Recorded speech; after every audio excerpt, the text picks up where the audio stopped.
Assalamualaikum warahmatullahi wabarakatuh. Bismillahirrahmanirrahim. Alhamdulillahilladzi an'ama alaina bi nikmatil imani wal islam. Asyhadu an la ilaha illallah wahdahu la syarikalah wa asyhadu anna sayyidina Muhammadan abduhu wa rasuluh la nabiyya ba'dah. Allahumma salli wa sallim wa barik ala sayyidina Muhammad wa ala ali sayyidina Muhammad. Amma ba'd. Alhamdulillah, puji syukur kehadirat Allah Subhanahu wa taala. Pada kesempatan saat ini kita oleh Allah diberikan keimanan yang baik, diberikan kesehatan, diberikan kehidupan.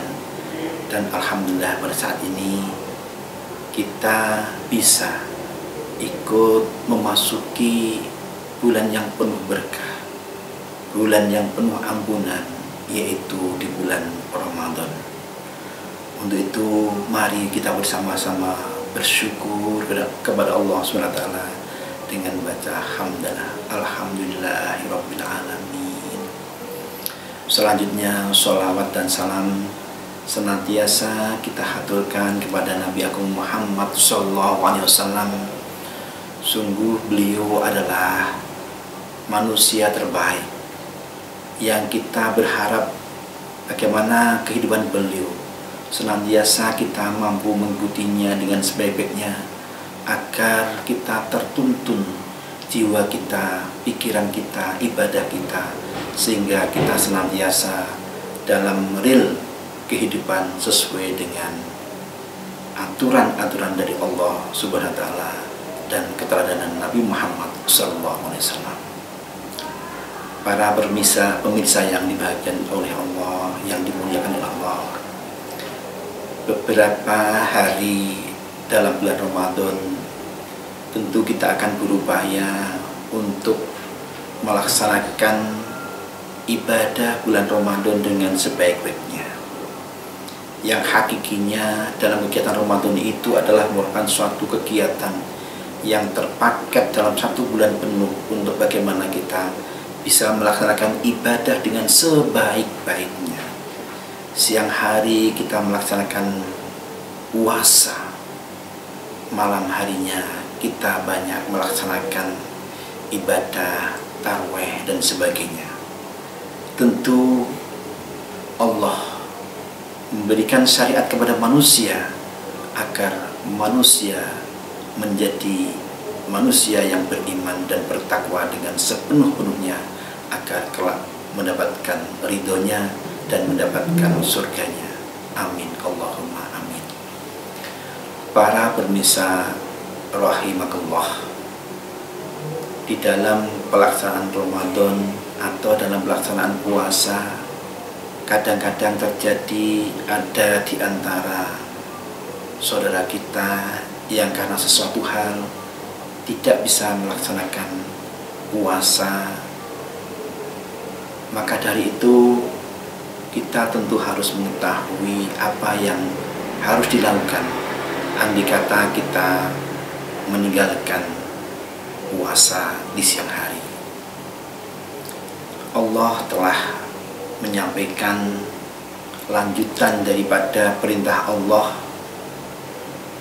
yaitu dalam Al-Quran surat Al-Baqarah yang diawali dari perintah puasanya di ayat 183 yang berbunyi a'udzubillahi minasyaitonirrajim, ya ayyuhalladzina amanu kutiba alaikumusyamu kama kutiba alal ladzina min qablikum la'allakum tattaqun.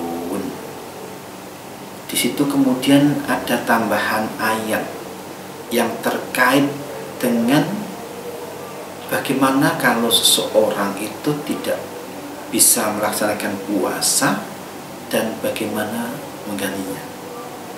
Dari beberapa ayat selanjutnya, di ayat 185 Allah menyampaikan, wa man kana maridun aw ala safarin fa'iddatum min ayyamin ukhar, yuridu wallahu bikumul yusra wala yuridu bikumul usra. Di dalam ayat ini Allah telah memberikan rambu-rambu kepada manusia, karena ini sebuah keniscayaan yang namanya manusia kadang bisa saja sesuatu hal sakit atau mungkin dalam perjalanan atau yang lainnya. Maka begitu lengkapnya Al-Quran dalam membimbing manusia agar manusia mampu menjalankan ibadahnya dengan baik. Rambu-rambu setelah Allah menyampaikan kewajiban berpuasa di bulan Ramadan, kemudian ditambah dengan andai kata terjadi wa man kana minkum maridun au ala safarin fa iddatum min ayyamin ukhra. Jadi siapa di antara mereka yang mestinya mereka punya kewajiban berpuasa di bulan Ramadan, namun dalam sesuatu hal dia terpaksa tidak bisa melaksanakan, dan apa yang harus dilakukan? Di antara itu yang pertama disebutkan wa man kana minkum maridun. Jadi apabila mereka sakit, itu bagaimana kan gitu? Tentu Allah tidak terserta-merta mewajibkan ini sakit harus tak berpuasa, kan enggak. Allah memberikan keringanan, wa man kana minkum maridun aw ala safarin fa iddatum min ayyamin ukhra. Hendaklah dia mengganti pada hari yang lain. Nah ini karena mungkin bisa jadi ada saudara kita yang mestinya mereka punya kewajiban berpuasa di bulan Ramadan, kemudian dia tidak bisa melaksanakan karena sakit, maka dia harus mengganti pada bulan berikutnya dengan hari yang ditinggalkan. Ini yang pertama. Artinya bahwasanya mereka yang terpaksa sesuatu hal, termasuk ibu-ibu yang datang bulan, maka dia harus mengganti pada hari yang lain setelah selesainya di hari atau di bulan Ramadan. Jadi yang pertama adalah mereka yang diperbolehkan untuk tidak berpuasa, yang pertama adalah orang yang sakit ini. Sedangkan yang kedua, au ala safarin. Jadi orang yang dalam perjalanan. Kita sebagai manusia tentu ada di antara mereka atau kita yang karena di bulan Ramadan kemudian harus bersilaturahmi atau melaksanakan pekerjaan atau apa yang menyebabkan dia perjalanan jauh, kemudian terpaksa sesuatu hal dia tidak bisa melaksanakan puasa. Mungkin kalau dilaksanakan puasa mungkin dia menyebabkan kemudian berpengaruh yang tidak baik, maka dia diperbolehkan untuk meninggalkan puasa. Tapi andai kata dia tetap mampu melaksanakan puasa walaupun mereka melaksanakan perjalanan, maka itu baik, sehingga dia tidak akan mengurangi dan tidak perlu lagi membayar, mengqadha puasa yang ditinggalkan ini. Sehingga kalau kita memungkinkan, karena zamannya sekarang tidak seperti zaman dulu. Kalau sekarang kan kita bisa naik kendaraan, pakai mobil yang ada AC-nya, bahkan pakainya tidak nyipir sendiri atau apalah, yang itu tidak begitu madharat, tidak begitu masyakkat atau tidak begitu berat untuk kita tetap berpuasa. Ya puasa saya kira bagus itu. Bagus daripada kita meninggalkan puasa. Itu walaupun Allah memberikan keringanan, andai kata kita berpuasa kemudian nanti berpikir bisa menyebabkan sesuatu yang kurang baik, maka diperbolehkan, namun nanti tetap mengganti hari yang ditinggalkan di bulan setelah bulan Ramadan. Itu. Kemudian apa yang ketiga? Yang diperbolehkan mereka berbuka. Yang ketiga adalah orang tua yang sudah lemah atau yang sudah tidak memungkinkan lagi untuk melaksanakan puasa karena pikun, karena sakit, atau karena sudah untu dan sebagainya, yang tidak mungkin untuk mengganti pada hari-hari yang lain. Maka ini diperkenankan, diperbolehkan untuk tidak berpuasa, namun nanti penggantinya mereka diwajibkan untuk membayar fidyah atau sedekah istilah Jawanya. Berapa jumlah yang harus dibayarkannya? Yaitu 3/4 liter makanan pokok itu.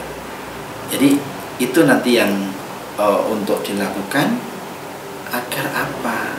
Ya, kita melaksanakan perintah Allah, karena tidak bisa melaksanakan puasa, Allah memberikan keringanan bagi mereka yang karena sesuatu hal untur yang sudah tidak memungkinkan lagi untuk mengganti pada puasa berikutnya, Allah memberikan keringanan, yaitu dengan cara bersedekah 3/4 liter makanan pokok.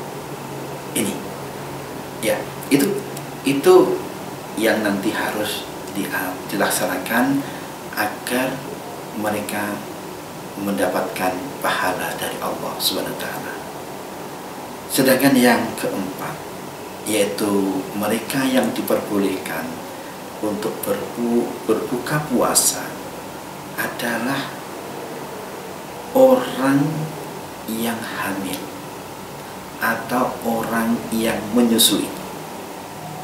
Namun ini dipersyaratkan karena khawatir terhadap kesehatan kandungannya, anaknya yang dalam perut ibunya, atau mungkin khawatir bagi mereka yang menyusui terhadap anaknya karena tidak mendapatkan asupan susu secara maksimal. Mereka ini juga diperbolehkan untuk meninggalkan puasa, mengganti pada hari-hari yang lain, tetapi mereka juga diharuskan untuk berfidyah sesuai dengan hari yang ditinggalkan, yaitu 3/4 liter makanan pokok yang diberikan kepada fakir miskin. Jadi inilah yang nanti harus dilakukan, boleh meninggalkan, dan nanti dia tetap pada hari yang lain menggantikan puasa itu, namun dia tetap untuk berfidyah 3/4 liter. Walaupun demikian memang ada beberapa ulama yang berpendapat bahwasanya itu tidak harus membayar 3/4 liter, tapi sebagian beberapa hadis menyebutkan bahwasanya untuk tetap melaksanakan mengganti puasa, namun dia ditambah, yaitu berfidyah 3/4 kilogram, 3/4 liter. Saya kira itu yang kami sampaikan pada kesempatan kali ini terkait dengan cara mengganti berpuasa yang ditinggalkan. Demikian, mudah-mudahan bermanfaat. Kalau ada hal yang kurang berkenan atau salah, mohon maaf, dan bisa nanti dibetulkan oleh para alim yang lebih baik. Demikian, wa'alaikum, selamat berpuasa. Wassalamualaikum warahmatullahi wabarakatuh.